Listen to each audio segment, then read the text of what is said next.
하시겠습니다. 하나님 아버지, 오늘도 첫 시간 하나님 앞에 나왔습니다.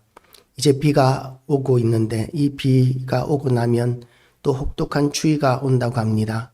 하나님 아버지, 은혜의 단비가 우리에게 필요하며 또한 그 은혜의 단비 가운데서도 우리가 감당하고 넘어가야 할 혹독한 시련의 시간들을 우리가 이기게 되기를 원합니다. 예수 그리스도의 보혈의 능력으로 말미암아 우리를 연약하게 하는 모든 악한 것들을 대적하며 진멸합니다.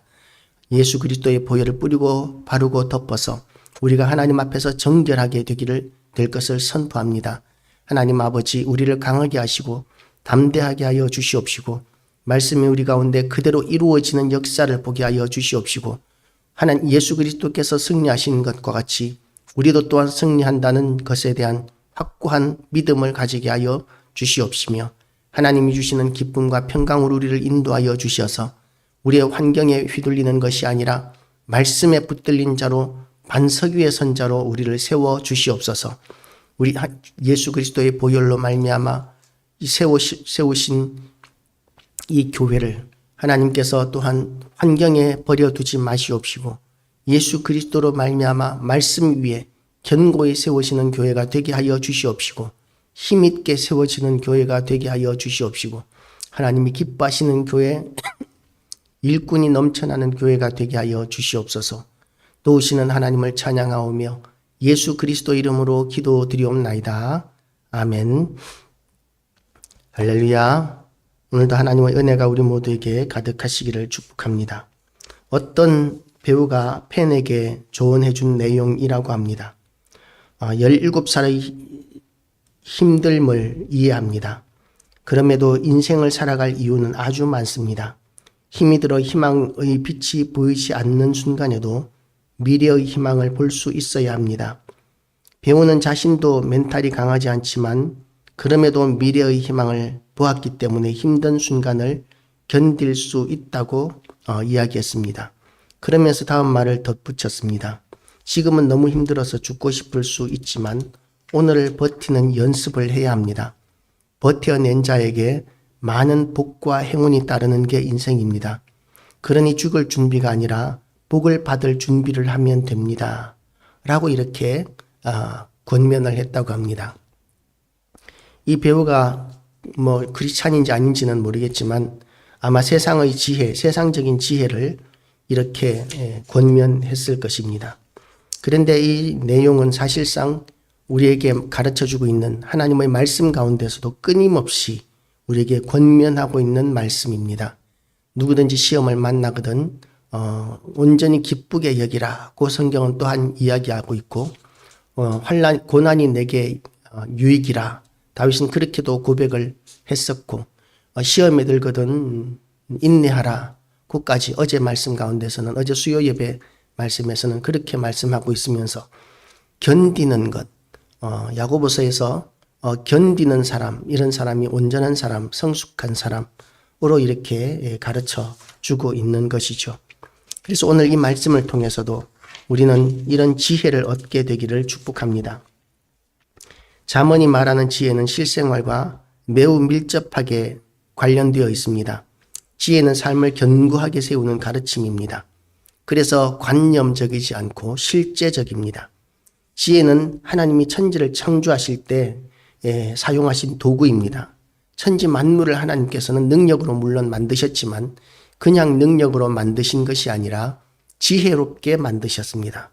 지극히 지혜롭게 만드셨습니다. 그래서 3절을 보면 집은 지혜로 말미암아 건축되고 명철로 말미암아 견고하게 되며 중국의 아주 고층 건물, 너무나 빨리 그렇게 지어진 고층 건물에 대한 보도가 가끔씩 나옵니다. 굉장히 빨리 지어졌는데 그런데 그 건물이 설계도 없이 지어졌다고 합니다. 그 건물이 지어질 때 설계도 없이 어쨌든 다른 곳에서 조립을 해가지고 다른 곳에서 부분 이렇게 생산을 해가지고 현장에 가지고 와서 조립하는 방식으로 쌓아 올린 그런 건물인데 그런데 그 건물이 조금만 무슨 일이 있으면 흔들린다고 그래요. 바람이 조금 불어도 흔들리고 약한 지진에도 너무 흔들리고 소음에 의해서도 흔들리고 이렇게 막 흔들리는 이유가 뭐냐 하면 설계도 없이 지었기 때문이다라는 것이죠. 설계도 없이 지었기 때문에 기초와 상관이 없어지고 허리가 약해집니다. 고층 건물이기 때문에 그렇게 올린 것만 해도 사실은 대단한 것이죠. 설계도 없이. 그렇지만 그런 건물은 오래 갈 수 없고 위험할 수밖에 없습니다. 그래서 조금만 이상이 있으면 사람들은 그 건물에서 대피해야만 합니다. 대피하지 않으면 그 건물이 무너질 수 있기 때문에 그렇습니다. 그래서 설계도, 지혜로운 설계도를 만들어야 하는데 설계도가 건축비에서 차지하는 비중이 생각보다 굉장히 큰 비중입니다.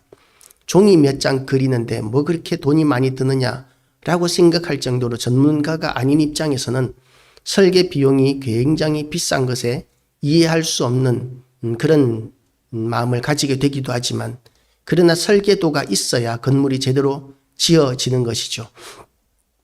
설계도에는 많은 것이 반영이 됩니다. 건축의 그런 생리라든지 재료라든지 구조라든지 많은 아이디어와 지식과 노하우가 이렇게 되게 되어 있습니다. 그리고 그 설계도를 제대로 된 설계도를 통해서 건축이 되어질 때에 그 건물은 오래 가게 되는 것이죠. 그래서 이 집을 세울 때에 설계도가 있어야 제대로 집이 세워지는 것과 같이 그리고 또 그 집이 흥하기 위해서도 지혜가 있어야 하는 것과 같이 하나님께서 천지 만물을 창조하실 때도 지혜를 사용하셨고 그리고 또한 우리의 삶 가운데 우리의 삶이 풍성해지기 위해서도 지혜는 절대적으로 필요합니다. 누구든지 시험에 들거든 후회 주시고 꾸짖지 아니하시는 하나님께 지혜를 구하라고 이렇게 말씀하고 있는데 시험에 들었을 때도 지혜가 필요하고 시험에 들지 않기 위해서도 지혜가 필요합니다. 시험에서 속히 벗어나기 위해서 지혜가 필요하고 또한 시험을 누구든지 고난과 환난을 통과하고 싶지 않죠. 피해가고 싶기 때문에 피해가기 위해서도 지혜가 필요합니다. 그래서 우리는 모든 부분에 있어서 집을 세우기 위해서도 시험을 피해가기 위해서도 또한 환난을 속히 벗어나기 위해서도 지혜가 있어야 하는데 그런데 그 지혜는 지혜의 근원이신 하나님께 있고 하나님께서는 후히 주시고 꾸짖지 아니하시는 하나님이시기 때문에 우리가 구하면 우리에게 주신다고 성경은 우리에게 말씀하고 있습니다. 지혜의 전략으로 싸우는 사람은 어떤 싸움에서도 승리할 수 있습니다. 거란과 서희의 단판 이야기를 우리는 알고 있습니다. 서희가 얼마나 지혜로운 사람이었는지 거란군이 엄청난 군대를 가지고 쳐들어왔을 때 그때 이 서희는 새치혀만 가지고 오히려 전쟁에서 이기는 정도가 아니라 전쟁을 끝내는 정도가 아니라 강동육주라는 새로운 땅을 얻어내는 그런 외교술, 그런 지혜를 발휘했었습니다. 싸우지 않고도 지극히 불리한 상황 가운데서도 그렇게 엄청난 전과를 올린 것과 같은 큰 싸움에서 전과를 올린 것과 같은 그런 결과를 얻을 수 있었는데 사실 고려는 그 거란의 침략에 의해서 멸망할 수밖에 없는 상황이었지만 서희의 외교 전략으로 말미암아 그 지혜로운 새치혀로 말미암아 오히려 나라가 견고해지고 세워져서 그렇게 얻었던 강동 육주가 그 다음부터는 거란군의 침입을 막아내는 강력한 방패가 되었던 것을 우리는 역사적인 사실을 통해서 알고 있습니다. 그래서 전략으로 싸우는 사람은 전쟁에서 이기게 되는 것이죠. 삼국지에서 우리가 제갈량을 그렇게 대단한 사람으로 여기는 이유가 싸움을 잘하기 때문이 아니라 지혜로운 사람이기 때문에 우리는 제갈량을 대단한 사람으로 여기는 것입니다. 물론 실제 역사와는 다르겠지만 어쨌든 지혜로운 사람이 우리가 승리하게 되고 지혜로운 군대가 승리하게 되고 지혜로운 사람이 집을 세우고 하나님께서 지혜로 말미암아 세상을 만드셨다는 것을 우리가 인식하고 우리가 하나님 앞에 지혜를 구하는 그런 기도가 끊이지 않아야 할 것입니다. 지혜로운 사람은 자신의 행동을 하나님의 관점에서 바라보고 고쳐나가는 사람입니다. 지혜자는 마음을 달아보시는 하나님 앞에서 올바르게 행동하라고 그렇게 권면합니다. 하나님께서 우리의 마음을 통찰하시기 때문에 우리가 사람은 속일 수 있을지라도 하나님은 속일 수 없음을 알아야 합니다. 그래서 우리가 도울 수 있는데 돕지 않으면서 이거는 다른 사람들은 모를 거야. 내가 도울 수 있는지 없는지 모를 것이고 내가 이 사실을 받는지 안 받는지 모를 거야. 라고 하면서 넘어갈 수 있겠지만 하나님께서는 우리 마음 중심을 보시기 때문에 우리가 해야 할 일을 피해가는 것에 대하여 하나님을 속일 수는 없습니다. 그래서 우리는 하나님 앞에서 살아야 하는 것이죠. 사람 앞에서 살면 얼마든지 불성실할 수 있지만 얼마든지 정직하지 않을 수 있지만 하나님 앞에서 살면 우리는 언제나 정직하게 살게 되어 있습니다. 그리고 그 지혜는 얼마나 좋은 것인지 송이꿀로 비유가 됩니다.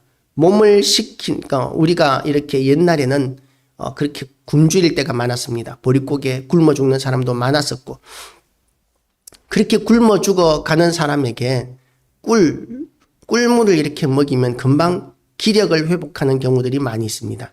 다른 것은 아무것도 이렇게 소화시키지 못하는데 꿀물을 이렇게 그렇게 오랫동안 굶은 사람에게 꿀물을 먹임으로 말미암아 이제 힘을 내게 해주고 또 다른 음식을 먹을 수 있는 그런 기력을 회복시켜주는 그런 역할을 하는 것이죠. 꿀을 통해서가 아니라 다른 것을 먹으면 그냥 소화시키지 못하고 또다시 토해내고 하는 그런 정도로 굶은 사람에게 꿀을 먹이면 힘을 내게 되고 생명을 주게 되는 것과 같이 우리가 지혜는 이 꿀과 송이꿀, 입에 너무나 달아서 누구든지 싫어하는 사람이 없는 너무나 좋은 그런 것이 지혜다라고 이렇게 성경은 이야기하고 있습니다. 지혜를 먹으면 장래가 밝아지고 소망이 끊어지지 않습니다. 성도는 암울한 현실을 보면서도 다르게 생각할 수 있는 지혜가 있어야 합니다. 항상 위대한 사람들은 절망 가운데에서 기회를 찾는 사람들이었었습니다. 보통 사람들은 절망 가운데서 절망을 바라보는 사람들입니다. 그리고 이제 빨리 포기하는 것, 이것이 일반적인 사람들의 모습인 것이죠. 그런데 지혜는 어떠냐 하면 절망적인 상황 가운데서 역전의 방법을 찾아내는 이런 사람들이 지혜로운 사람이고 이런 사람들이 위대한 사람이고 역사에 남는 사람들입니다. 그런데 그렇게 위대한 사람들이 되는 방법은 하나님으로부터 지혜를 얻을 때 우리도 될 수 있다는 것을 믿으시기 바랍니다. 19절을 보면 너는 행악자로들로 말미암아 분을 품지 말며 악인의 형통함을 부러워하지 말라. 또 악인의 형통함을 부러워하지 말라고 이렇게 이야기합니다. 악인의 형통함을 부러워할 때가 우리가 얼마나 많으면 반복적으로 이렇게 지혜서에서는 잠언에서는 끊임없이 악인의 형통함을 부러워하지 말라고 이렇게 이야기합니다. 우리가 지나고 나서 봤을 때 내가 조금만 비겁했으면 지금 이 고생 안 할 수 있을 텐데 하는 그런 때도 우리는 있을 수 있습니다. 그러나 그런 경우에도 후회하지 말아야 합니다. 악인의 형통은 부러워할 것이 아닙니다. 왜냐하면 우리가 하나님의 말씀을 붙들고 미련하게 살아온 그 열매는 하나님으로부터 상으로 준비되어 있기 때문입니다. 이 세상에서가 아닐 수 있지만 그러나 하나님께서 예비해 놓으신 너무나 영광스럽고 영원한 상이 있기 때문에 우리가 한 일은 결코 잘못된 것이 아닙니다. 우리가 어리석은 정직을 선택하고 그리고 정의를 선택하는 것, 이것은 결단코 손해보는 일이 아닙니다. 세상의 기준으로 보면 손해보는 것 같을지라도 하나님 앞에서는 절대로 손해보는 일이 아니라는 것을 성경은 끊임없이 이야기하고 있습니다. 그래서 악인의 형통함을 우리는 부러워하지 않아야 합니다. 지혜는 실생활에서 우리를 언제나 유익하게 하고 그리고 또한 이 하나님을 찬양하는 길은 우리를 이끌어주는 안내자입니다. 지혜는 인생을 세우는 든든한 토대이며 유익하게 하는 도구입니다. 또한 세상을 이기는 승리의 비결입니다. 하나님이 함께 하심을 보게 하는 영적인 눈입니다. 이러한 지혜의 가치를 깨닫고 사모하며 구하는 진정 복 있는 사람 다 되시기를 주님의 이름으로 축복합니다. 기도하시겠습니다. 하나님 아버지, 하나님께서 우리에게 지혜를 더하여 주시기를 원합니다.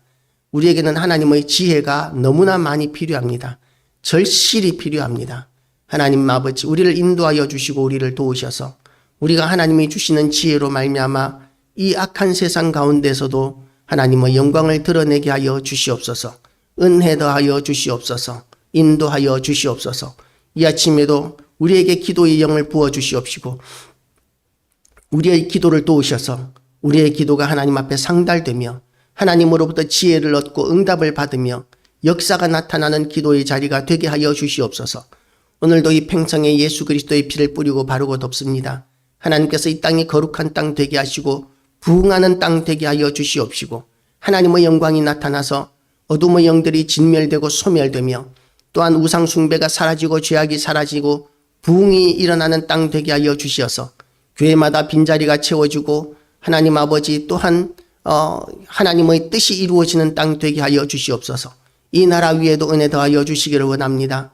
이 나라의 정치, 경제, 문화, 예술, 사법, 교육, 언론 모든 부분에서 아버지의 뜻이 이루어지는 나라가 되게 하여 주시옵시며 또한 하나님 아버지 우리 모든 성도들이 그렇게 하나님의 말씀에 붙들린 자로 지혜의 말씀에 붙들린 자로 거듭나는 역사가 있게 하여 주시옵소서.